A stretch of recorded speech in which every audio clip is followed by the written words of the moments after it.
আসসালামু আলাইকুম। আমাদের গ্রামীণ ভাষায় এটাকে বলা হয় বোরিং।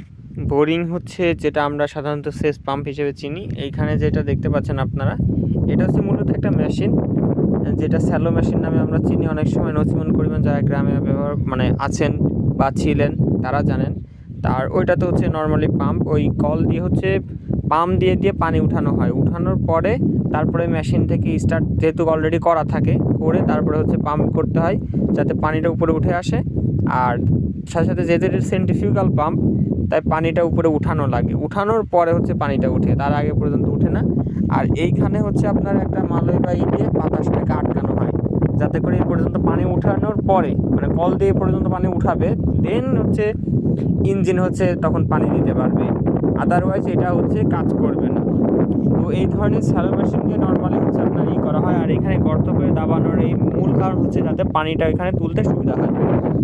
তো আর এটা শুধুমাত্র যে এখন এটা ছিল আগেকার অ্যানালগ পদ্ধতি, শুধুমাত্র অ্যানালগ পদ্ধতিতে এখন পানি তোলা হয় না।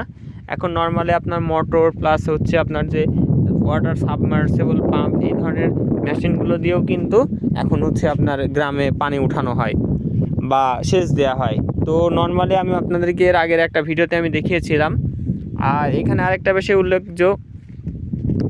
উল্লেখ্য ব্যাপারটা, সেটা হচ্ছে এটা কিন্তু মূলত একটা বিলের চারদিকে শুধু আপনার এখন অর্ধেক সময় হচ্ছে পানি থাকে এবং অর্ধেক সময় হচ্ছে আপনার শুকনা থাকে। শুকনা মৌসুমে পেঁয়াজ বা ধান বা আপনার হচ্ছে মরিচ, ছোটো ছোটো এই ধরনের জিনিসগুলো বিভিন্ন ক্ষেত্রে বা বিভিন্ন কৃষকরা হচ্ছে একসঙ্গে করে এগুলো লাগায়।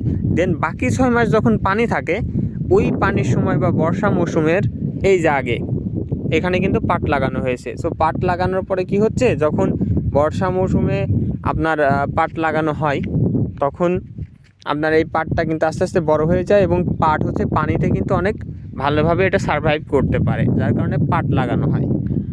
আর এদিকে যেমন এখন শুকনা মৌসুমের মধ্যে ভুট্টার কিছু রয়েছে, ভুট্টার ক্ষেত রয়েছে, এই যে দেখতে পাচ্ছেন আপনারা, এগুলো কিন্তু ভুট্টার ক্ষেত।